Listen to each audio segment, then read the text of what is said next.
Thank you very much. Let me start by first thanking you for the opportunity to participate to this meeting.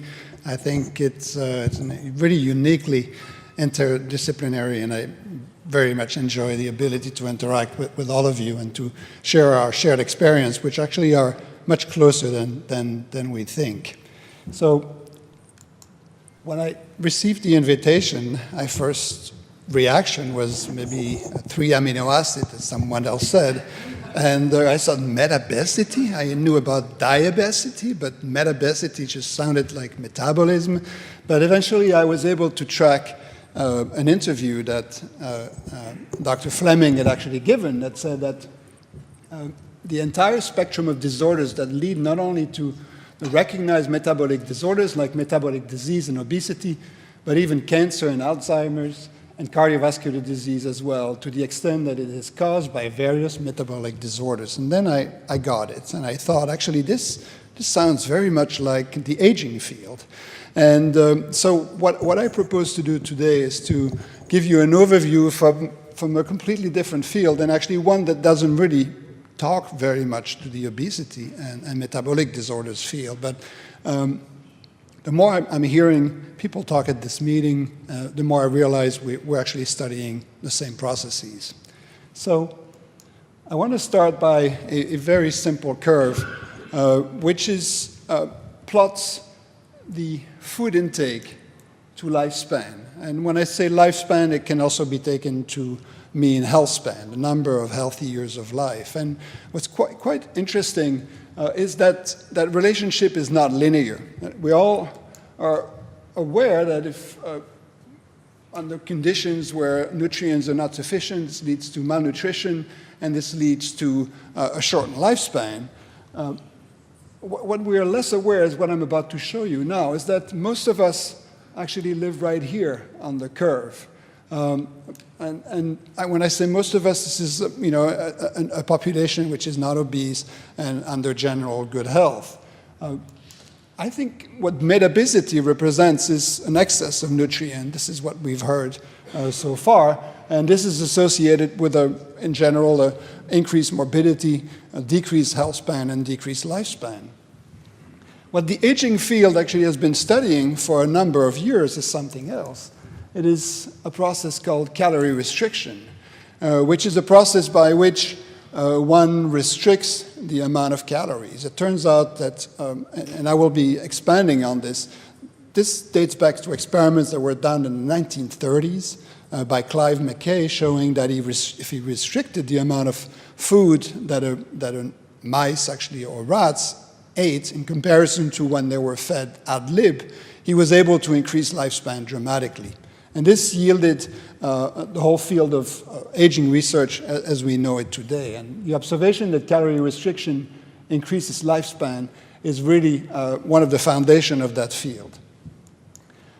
So while this meeting appears to be focused mostly on what is defining this transition between most of us that are healthy and the metabesity epidemic, what I want to try to do today is to paint a picture of what happens during this transition, on which there's actually quite a lot of information has been accumulated during the past few years, and hopefully convince you that the mechanisms that have been identified that underlie these differences are the same that can be taken to modify the metabesity epidemic. So let me start with a pretty dramatic statement, which I think you will take to heart, is that I believe that we are at a historical inflection point, both from a societal and scientific point of view. And so what do I mean by this? If you look at what has happened during the last 100 years in terms of life expectancy, which is shown here a number of years, there's been a dramatic increase in life expectancy. From year 1850, average life expectancy was 42 years old. It is today 78 to 82, depending on which Western country. So this means that every decade, we're gaining 2 years of life expectancy. So really a remarkable achievement based on much of the biomedical research that we know about, sanitation and others. Now, one of the things that is that if you work in the aging field, that one is quite often asked is, what is the next thing that will happen? Will this continue to go up? Will this stabilize to a maximum lifespan? And I typically respond in a very British manner by saying that it is always wise to look ahead, but difficult to look further than one can see. And I think the bottom line is we do not know it. As a matter of fact, in the past year, for the first time in a long time, life expectancy in the US appears to be plateauing. And some of the reasons that have been given for this are the opioid epidemic and the obesity epidemic. So I think we should not claim victory too far, but too fast. I'm more of an optimistic and believe that we will be able to maintain this progressive increase of 2 years per decade. So one of the other aspect of this increase in longevity that is usually not appreciated is the fact that while the longevity has been gaining about 2 years per decade, the healthy years of life, which are depicted here in orange, have been growing at a slightly slower rate, about 1.7 years per decade, which means that we are accumulated a generation of older adults which are less and less healthy as we progress. And this is the really key differences between the growth in health span and lifespan. Now, one of the key questions about the future, and for obvious reasons, as we've heard, is what are we going to be doing with the predicted increase in longevity that will occur in the next 50 to 100 years? Well, we could either continue at the same rate, which indicates that the fraction of people who will be carrying the chronic problem associated with aging will keep growing at great risk for our social security system and so on, or we might be able to actually increase the healthy years of life, the health span. Now, there are good reasons to think from the aging field that this can occur, and I will be discussing this in further details. There are a lot of animal models in which lifespan extension can occur along with a dramatic increase in health span, including calorie restriction. This is actually one of the best examples in which this occurs. Now, I'm a student of history as a passion, as a hobby, and I think it is really also important as we lie right in front of these challenges to really look back into the past and try to understand, has there ever been a situation like the one we are confronted today? And one of the most interesting observation is when one looks at the cause of death about 100 years ago, before we got this dramatic increase in lifespan, these causes of death are plotted here, and I've highlighted the top one was pneumonia, second one tuberculosis, third one diarrhea and enteritis. This is the year 1900, and it is hard to avoid realizing that this is all infectious diseases. Now, infectious diseases in the 1850s were a complete mystery. People did not know, certainly did not realize there was a uniform cause to these conditions, and until the germ theory of diseases came to demonstrate that these disparate conditions, which were killing not only children but adults, were all caused by bacteria and viruses. And I cannot help also to show you this picture of some of the key people in that field: Joseph Lister, Louis Pasteur, Robert Koch, and there also was an Alexander Fleming at that time contributing to this discovery. And these people together were the architect of a new way to look at a whole series of diseases for which people had absolutely no hypothesis or theory. But once this framework was provided that diseases could be caused by pathogen, it just provided the impetus for a whole series of discoveries that are illustrated here. So this is the death rate for infectious diseases in the US, starting at the year 1900, going steadily down until the current times, where it is still a source of morbidity and diseases, but much more small than it used to be. And you can see here a number of the key events that led to this decrease. So What I would like to propose is that the aging field and now the metabesity field is positioned at the same time as we were about 100 years ago in terms of infectious disease. We are starting to see the emergence of a unifying theory, and I will be discussing this later, that might be explaining all of these chronic diseases, so that we have gone now from the year 1900 to what I just showed you, these infectious diseases, to what is today, are today the leading causes of death. This is from 1997. You will see at the top heart disease, cancer, stroke, and infectious diseases basically relegated to a minor part of morbidity. So what unifies now these diseases is something else that in the field of aging we call aging. And I'll be expanding on what this actually could be meaning in a few minutes. Now, these diseases are all defined by aging as the major risk factor. And so they include atherosclerosis, heart attack and stroke, glaucoma, macular degeneration, some forms of cancer, but not all cancers, osteoarthritis, osteoporosis, type 2 diabetes, Alzheimer's and Parkinson, sarcopenia, and hearing loss.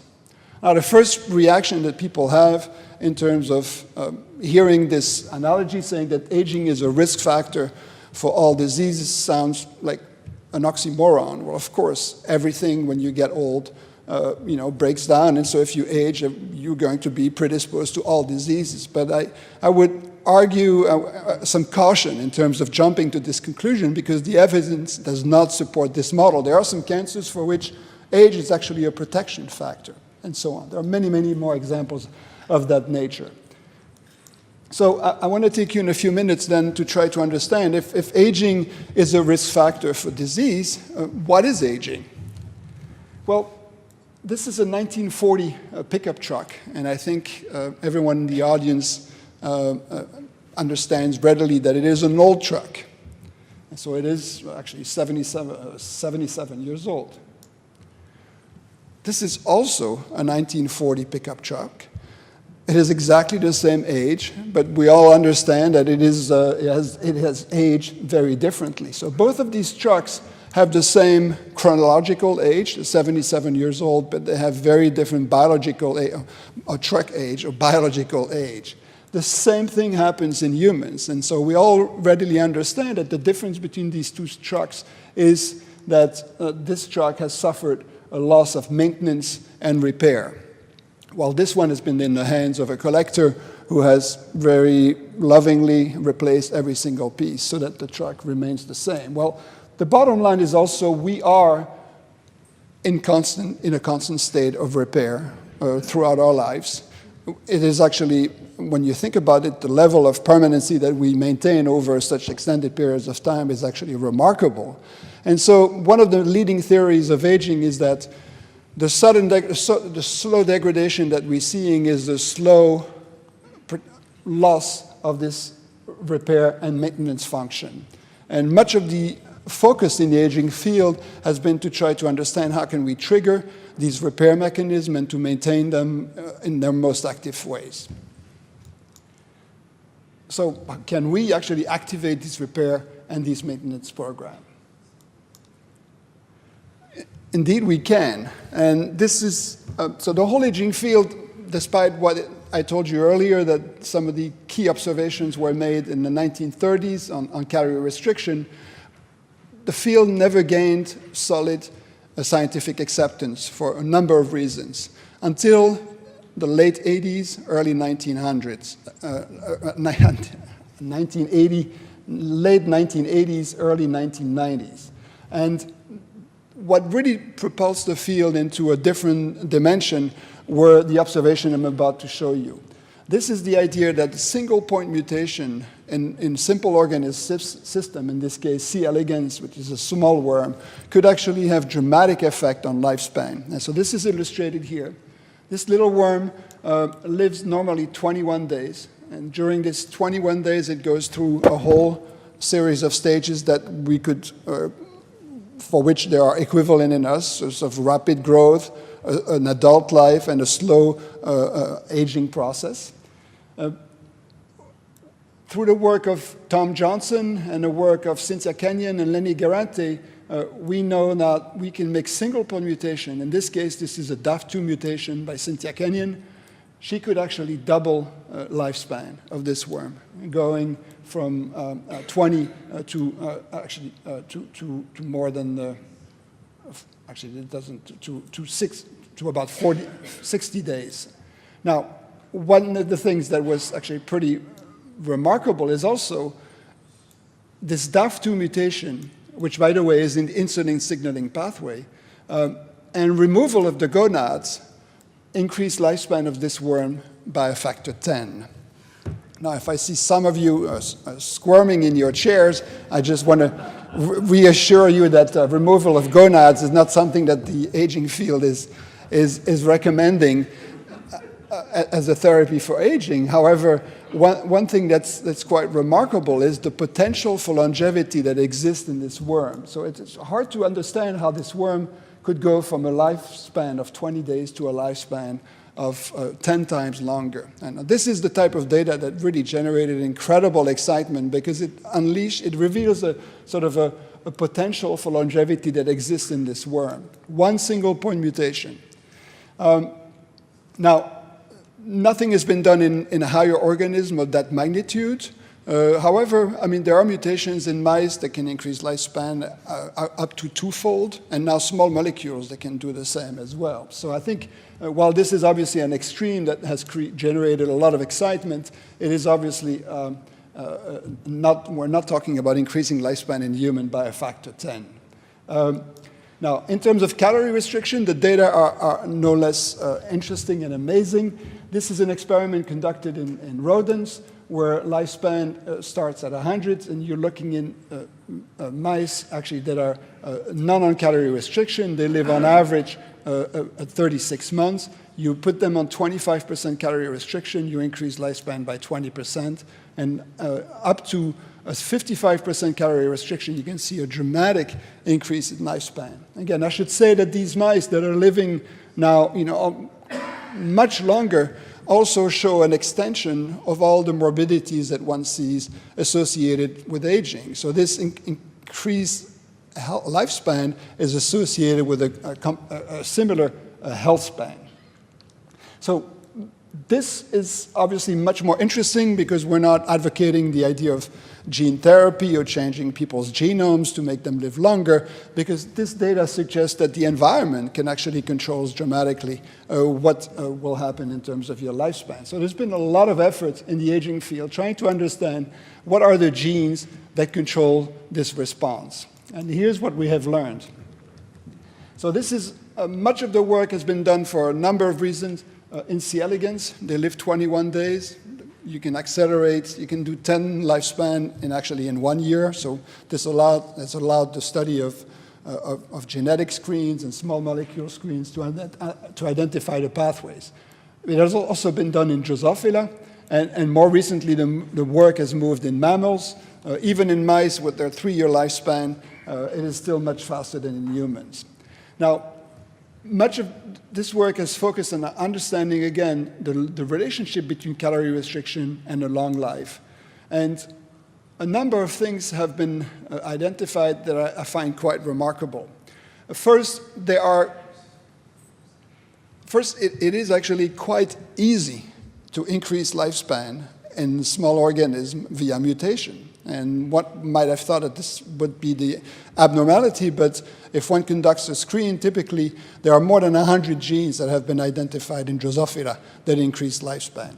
The second one is that this screen identified a number of players that are conserved across species. And I will highlight a few that you have heard of, and actually they are the form of much of our discussion today. Insulin signaling is shown here as well. That's conserved in Drosophila and in mammals. The DAF pathway that we've talked about that controls C. elegans is also involved in insulin signaling, even though C. elegans does not have a true insulin. The pathway inside of the worm is conserved. The TORT pathway, and it's the target of rapamycin, same thing, a remarkable conservation across all species. and the demonstration now that rapamycin itself as a small molecule increases lifespan not only in worm, in Drosophila, in mammals, and in mice actually increases lifespan up to 40%, and preliminary experiments in humans also show remarkable effects in terms of longevity-associated phenotypes associated with rapamycin. So all of this work suggests that some of the pathways that we have identified in the aging field are likely to become extremely relevant in the metabesity field. And metformin obviously is also one of the targets, AMPK, which is not on this slide but should be on it. AMPK has been also identified as one of the key sensors between calorie restriction and the long life. So one of the big questions that we typically get from the aging field, which is about 15 years old, is the relevance of all of this work to humans. And we do not have evidence in humans yet, but obviously this is now the focus of the field, is really to try to bring all of this knowledge and translate it into therapies. But we have quite a bit of data from human population that show longevity, that similar processes might be at play. And I want to bring to your attention just one of these many examples, which is Okinawa in Japan. So the prefecture of Okinawa has the world's longest life expectancy and the highest known concentration of Centenarian. And in addition, and this is really relevant to what we're discussing in terms of metabesity here, they show a very low risk of cancer. They show a 50% actually decrease for ovarian, colon, 80% decrease for breast and prostate cancer. They have low risk of cardiovascular disease, 80% decrease for heart attacks and stroke, low risk of osteoporosis, 40% in hip fractures, and low rate of cognitive aging, 50% decrease in dementia. So there's been a lot of interest in studying this population, and what has emerged is that they are doing many of the things that we are describing in the aging population in the Western world that we think are contributing to our metabesity epidemic. They're eating a low-calorie diet, mostly plant-based, low glycemic load, high in phytoelements, and finally, for those of you who speak Japanese, hara achibu. Hara achibu means that one, this is actually a sort of a dictum in Japan that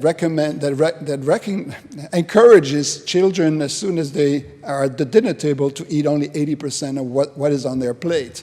And in effect, this 80% eating of what is on your plate is a form of self-imposed calorie restriction. So I want to go back in the last few minutes to discuss this whole idea of aging. What is aging? I think we do not have the answer. I think I'm convinced that it lies at the interaction that we actually have heard from the last two speakers, this interaction between metabolism and immunity. And while we do not have the answers and we do not have the targets, it is chronic inflammation appears to be really one of the key drivers that plays a role in every one of these conditions. And I think much of the effort right now in the field focuses on identifying what Ashok actually was just mentioning, these key frailty points in the regulatory network that will allow us to suppress chronic inflammation or to identify its cause. So what we hope to accomplish in this field is to change medicine as it was practiced in the 20th century. We've heard from a number of people so far this morning discuss the idea of the fact that our medicine is in silos, and this is illustrated here. Typically, if you have a heart attack, you will go see a cardiologist who will recommend that you go on a statin and that you lower your blood pressure and stop smoking. All of these interventions will typically reduce your risk, and they actually are doing it now on a population basis. However, you will live longer, and you will become then at increased risk to developing dementia. And none of what, or very little of what has been done to fight your heart disease will lead to a protection against cancer, Alzheimer's, and so on. And I think the focus of our effort is really to understand the common factors that unify all of these diseases. I believe that when we're looking at metabesity, we're looking at the extreme aspect of this. So what we want to do, it's a bit of an ambitious undertaking, but I believe if we're not ambitious, we will never reach the significant goal, is we want to change medicine. Today, we talk a lot about healthcare. We actually do not have healthcare, we have sick care. Our medical system is organ-based, siloed. It is reactive. Typically, people will go see the doctor when they have a heart attack. It is based on disease management, and it is universal. That is, we conduct large studies with thousands of people for which we make recommendations that are imposed on everyone irrespective of their genetic background. What we aim to do is to change this into healthcare, which will be system-based, and these systems are, as we've discussed, the interface between immunity and metabolism. It will be proactive and preventative. It will really seek out the causes and prevent them. And finally, it will be personalized based on the currently developing genetic revolution. Now, I want to finish with just one slide of advertisement for an institute that you might not have heard. I conducted most of my career at UCSF at the Gladstone Institute, where I was for 20 years. And last year, actually just about a year ago, I took the leadership position at the Buck Institute, which is shown here. We are a nonprofit established in 1999. We were the first and only freestanding research institution in the world focused solely on the biology of aging. Much of our foundation is actually comprised of people studying C. elegans and Drosophila in mice. I'm a physician by training, so I think much of our emphasis right now is on pivoting the institute towards becoming much more relevant medically. And so we're still focused on the biology of aging and the chronic disease of aging. We have 210 employees from 30 different countries, 17 faculty members, actually some pretty famous British ones, including. And we occupy 150,000 square foot campus in Novato. We have a beautiful IMP building, and if you have not visited us, we are located about 30 miles north of San Francisco, and you all have a standing invitation to come and visit. I would love to host you there. I will want to finish by thanking you, and I look forward to your questions. Thank you.